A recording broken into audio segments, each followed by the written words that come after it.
Hello everyone and welcome to the Do More of Your Money podcast. We've got a special podcast today. Got a room full of financial advisors, which is very interesting. We're here to answer all your questions that have come through this week in a questions and answer session. But I'm joined by Tom Robertshaw, Hannah Irvin and Neil Rayner. So welcome everyone. Good to see you all. We'll have a challenge on knowledge here to see who remembers all the integral details of financial advice. But we'll get straight into the questions. Got 30 minutes today, so hopefully we can give some good content to our viewers. So first of all, Neil, I'm going to point this one at you, please, if we can. How do I keep a long-term mindset when investing? Simple is, first of all, have a goal. Find out what you want to invest for. And good financial advice, what we always say, is to treat your investing like a bill.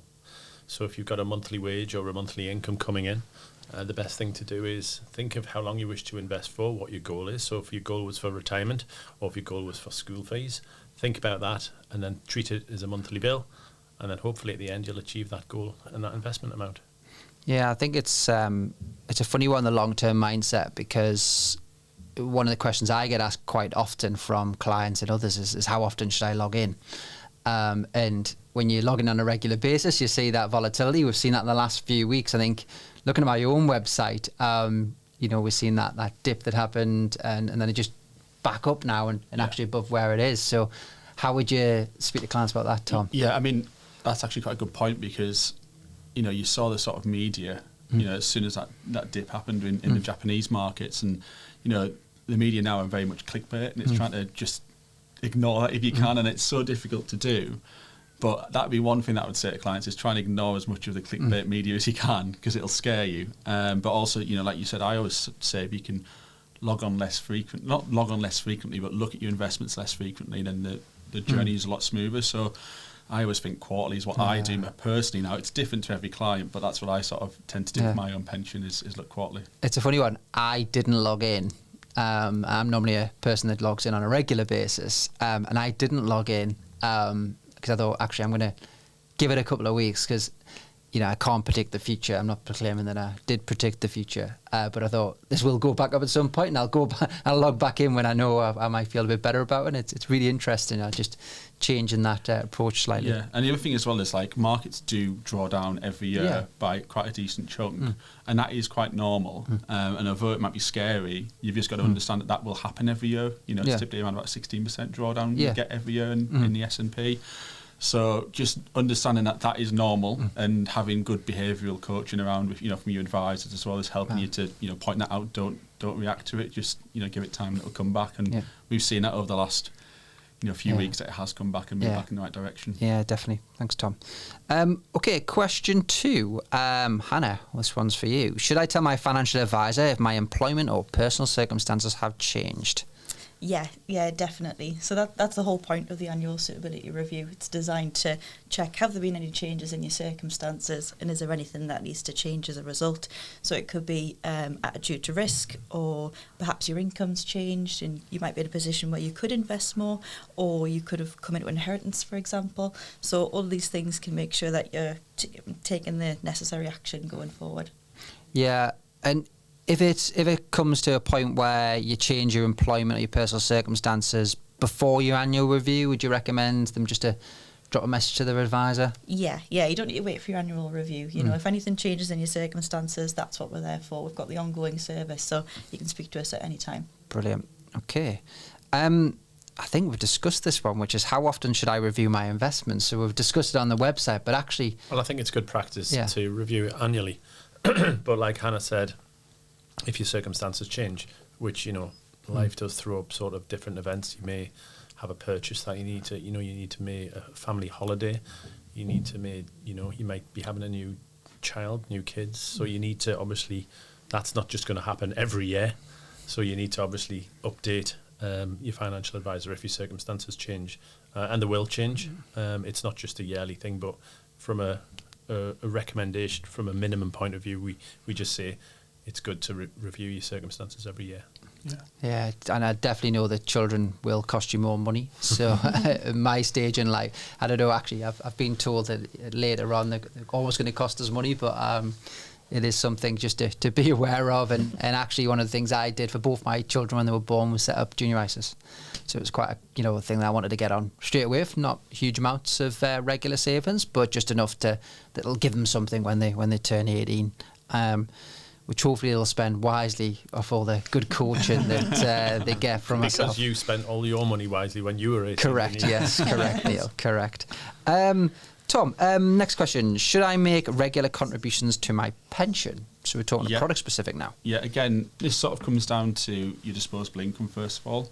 If you've got an employer, make sure you're contributing to your employer's workplace pension, but then have a look at your own disposable income and see what you can potentially afford to put into another pension if you can, or the same workplace pension, because investing, as we all know, little and often is the best way to grow your wealth over a long period in time. And another thing that I would say certainly with true potential clients is if you're getting paid sort of bonus wise, on a monthly basis or maybe an annual bonus, use impulse save as much as possible, because that's what it's there for. It's where you get maybe a bit more money coming into your bank account than what you'd expect, and you can make an impulse save that can go directly into your pension. It's really quick and easy to do. So yeah, certainly little and often is the best way of growing the money over time, over like a long-term period. Yeah, and I think it's definitely worth just understanding what your employee benefits are when it comes to your pension. From my experience of speaking to clients, which is sometimes employers do matching, where if you put a certain amount in, they'll match it. And it's worth just checking that out, because it can make a huge difference if your employer offers those sorts of contributions, doesn't it? And if they do offer it, take it up and increase your employment, your employee contributions, because that is a really good benefit and something that you should be taking full advantage of. Yeah, and I think it's never too late to start saving. I always say this, but actually, the earlier you save, as you said before, obviously you get that benefit of compounding, so it's worth considering that. But even later on, any savings can support you in your retirement, can't it? Yeah, absolutely. Brilliant. Next question, Hannah, one for you. Should I consolidate my pensions and investments into one place? Mm-hmm. Yeah, I mean, it is something that you're able to do. However, it's a case-by-case basis for me. I'll speak to a client that might have a workplace pension that they're looking to consolidate.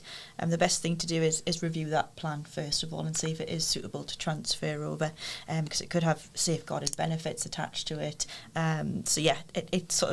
It's something that we can look into and review and take it from there. Yeah, I think that we'll unpick that for our viewers in terms of safeguarded benefits, because actually that's a real value point. There could be something in the pension that they're not aware of, but can just explain a little bit more what that could be, Hannah? Mm-hmm. So it could be a guaranteed minimum pension annuity. It could be a protected pension age. Those kinds of things. Yeah, that's an interesting one, because a lot of the sort of defined benefit pensions we've done in the past, that protected age of where you get a retirement age of 50, which basically means you can access your pension for 50-year-old. On transfer, you can lose that benefit. Mm-hmm. So this kind of brings in the benefit of always seeking a good quality advice when you're looking at things like this to be sure. Yeah, and I suppose there's a few options of it as well. We could either think that yes, it's beneficial to transfer it now. We might say actually wait until you get to retirement age and then potentially review it at that point, or we might just say leave it as it is. And that's a benefit of having like a good financial advisor there who's not just trying to transfer it for the sake of it. We don't do that at True Potential at all. We really do look at it properly and make sure it's obviously in your best interests. And a lot of clients obviously just want to transfer it straight away, and we do have an option for that as well. But it's always best to get the expert advice really on any sort of pension that you think about transferring. Yeah, definitely, I agree. Okay, right, next one. Who'll take this one? Neil, over to you. How much should I withdraw from my pension to make my money last? I'm gathering this is a client regarding someone potentially in drawdown, or in terms of what would you say is a safe amount that a client could withdraw? Well, we do have a figure of a safe amount, but it does depend on the client's circumstances. So, one, it would decide on how much money is in that client's pot, and also it would also decide on not only the pot size, but it would also depend on how much that client wants in retirement. Okay, and you've got other things that come into consideration. You have, does the client have a partner? Do they have an income? Do you have a state pension which kicks in at a certain age, but you may want to retire early? Generally, as a rule, and it's not a written rule, we look at a maximum of maybe a withdrawal of 4%, but that doesn't apply to every circumstance. A maximum of 4% of the pot per year. That is pretty much a sustainable amount, but it does depend on other things like what risk profile you're in and what other income you've got coming in as well. So it really is a big picture, and it really is a question to say, well, I do actually need a full financial review by a financial advisor, and it may not be that you require the full 4% as a rule. You may require 2%, and then you may have other income coming in. So it really is personalised to that individual. You've got examples, guys, of clients you've dealt with in the past where you've maybe took a little bit more than 4% out to start off with. Yeah, and it's very normal too as well. I mean, like, we will always like do cash flow models before we even get to the retirement to see, you know, if it's going to be sustainable. And I'm saying that next to the cash flow queen is what we call her in our team. It's Hannah. Thank you. She's always using cash flow modelling, which is good because it's a really good practice using it. And the thing about cash flow modelling is it's visual for the client as well to actually see. And it gives them the peace of mind. So, you know, there's all of those different variables that Neil was talking about there, but we can use it and actually show it in the software as well, which is good. I think being flexible as well. You know, you don't need to take a fixed amount out each time. Maybe you can take more now, knowing that you can reduce that later on. So it's great to have the flexibility to allow the pot to continue to grow as well, because essentially the pot's going to be invested hopefully for the rest of your lifetime. So even when you do start accessing it, it's still regarded as long term and can grow. And you'll find that people, as they get older, want to access less of the funds typically. So, you know, when you come to retirement and you might retire at 55, which is the normal pension age, rising to 57, you may find that, I want to go on holiday and I want to do this and we want to do that and we want to take the grandkids away and, you know, etc. But when you get into your 70s and into your 80s, when that pension pot's still there, you'll still need some level of income, but you might not be going as, you know, much abroad or, you know, buying things as you would typically do when you retire. It's really interesting because, you know, I've given advice to a number of clients where it can be life-changing by having a conversation with a client, actually say what you just said, which is you can take slightly more in the short term, as long as it is a short term and as state pensions and things kick in. You know, I've got examples of a client where, you know, one part of the relationship was too young to access their pensions, so we took a little bit more out of husband's pension, and then when she turned 55 and her pension kicked in, we were able to reduce that, and that was completely sustainable. And it's about using, this is what cash flow analysis can actually do, which is why it can be a positive in this perspective, because you can actually test that environment. You can say, actually, if we took a little bit more, what would that mean? You put in certain scenarios in there in terms of expected growth rates and things like this. It can be really beneficial. And I think this is the point you'll always make, is you don't have to work till you're 67. Some people do, some people don't. But if you're considering, you know, you want to consider maybe retiring a bit earlier or not, because there's definitely conversations with that. Speak to an advisor, let them have a look at it. Is it sustainable? Because they'll tell you if it's not sustainable, and that's equally as important. And I think that's one of the key things. It's not just the investments as well. The clients may have buy-to-let properties where they're receiving an income from it, or some other form of investment. So it's wise to put the bigger picture together when you're looking at the retirement pot. Yeah, and as well, it's adjustable at any point. You know, like Hannah said, I think that's a key thing with using, you know, cash flow modelling, is you're not just having it once. You know, you're going back, and because that's what life's all about. There will be changes in your life where, you know, for instance, you might not have thought if you wanted a new car, you know, a year ago, but a year comes down the line, it might break down, so you might need a new car, so therefore you need a bit more of you need an ad hoc withdrawal. So that's what the beauty is of using that sort of technology, and again, it just gives the client the peace of mind, which is ultimately what they're sort of looking for in the spending phase. Great. Okay, let's go for one more. What are my options with taking tax-free cash from my pension? So there is a posh name for this that we would use, but tax-free cash is an old saying. So, Tom, over to you.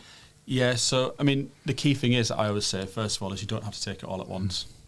Because I think that's the biggest misconception is, you know, people think, you have to take that 25% out all at once and you don't need to. And the best thing to take out is just take it out as and when you need to.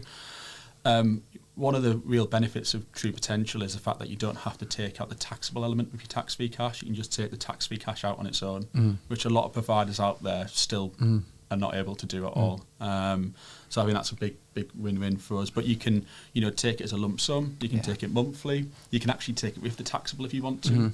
To utilise personal allowances and stuff like that. So we've got complete flexibility from a drawdown point of view at True Potential, which is a really good thing.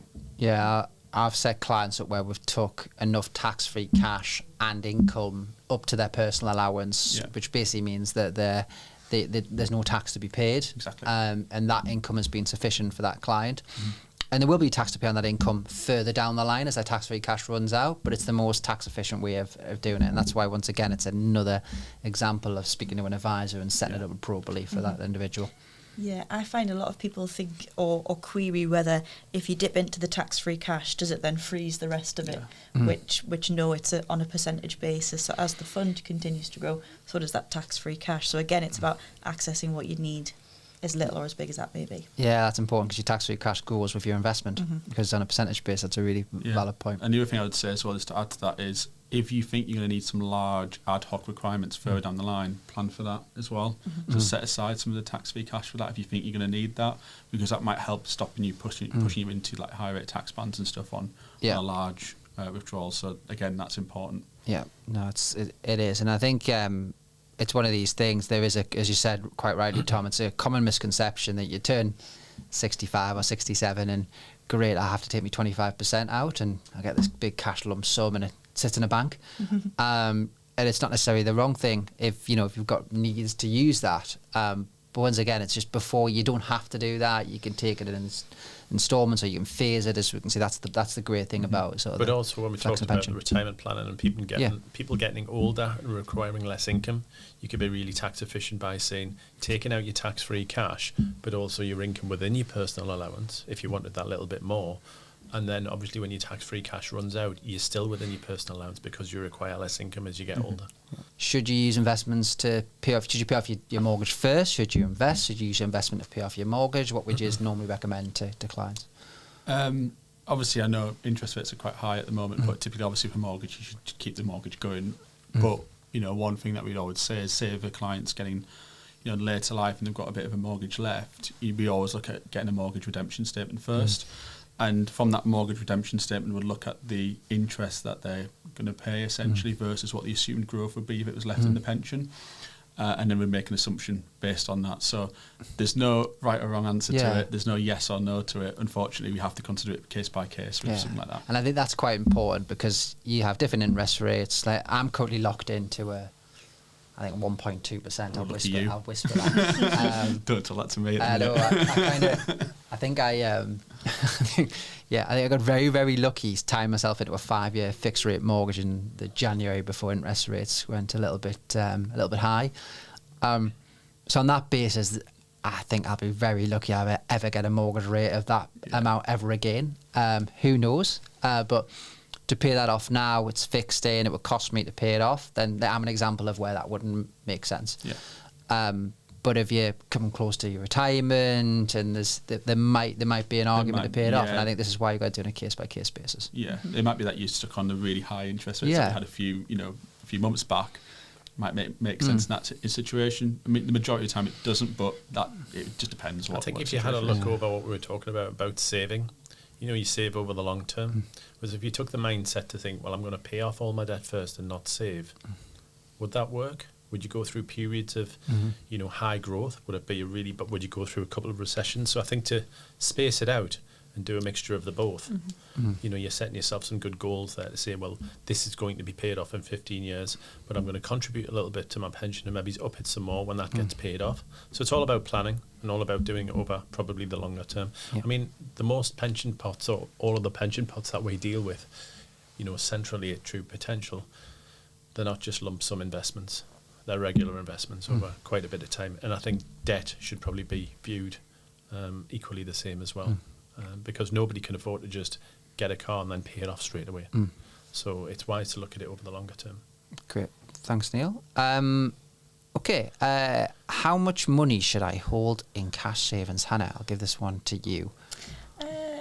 So we tend to say sort of an adequate emergency fund to be kept in cash to be sort of 3 to 6 months or Some people may say 6 to 9 months, but usually around the 6-month mark is what I go for. But yeah, so the lowest would say was maybe 3 months. And that's you could keep this in cash before you start saving. Is that what we're saying? Yeah, exactly. Just in case you needed the funds, the money that's invested, you can't access it straight away. It's not easy access. So to have that sitting in cash just covers that basis. Yeah, I always call it like the boiler breakdown fund. Like your boiler breaks down, how are you going to pay for it? Yeah. That emergency fund of cash that you I always may use need. the roof.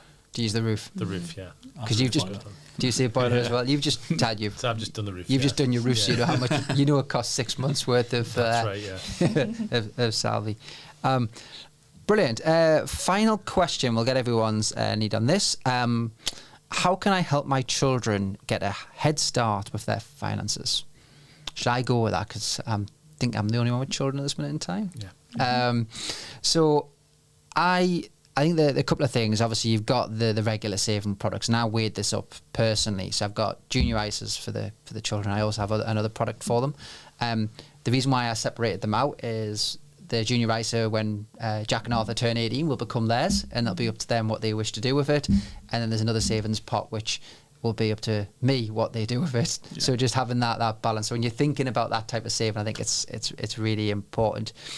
But I think the other thing is my children are young, so I'll be interested in other people's feedback. But the conversations I have with people is, make sure you have conversations with, not necessarily, they might be your children, but they might not be dependent on you anymore, but actually having conversation with them about finances, how you saved, why saving into a pension was important. It can be really helpful. Why you used a financial advisor, introduce your financial advisor to your children if you think it would be helpful. But also having those conversations so they understand what your circumstances are at that point, because that can help when it comes to beneficiaries and people tend not to want to talk about this, but on death, to make sure they know where assets are. So there's 2 ways of answering this question, in my opinion. This is how you can give them a good head start, but there's actually just having conversations with why a good quality financial advisor can assist is really important. Yeah, I completely agree. I mean, like, you've got obviously 2 options from a product perspective in mind, well, how I sort of see it anyway. I mean, you've got obviously the junior ISA where you can contribute £9,000 a year, and it's outside of the 20,000 that you could put into your own ISA. Yeah. In that instance, and when you put money into it, it's outside of the estate as well, which is great.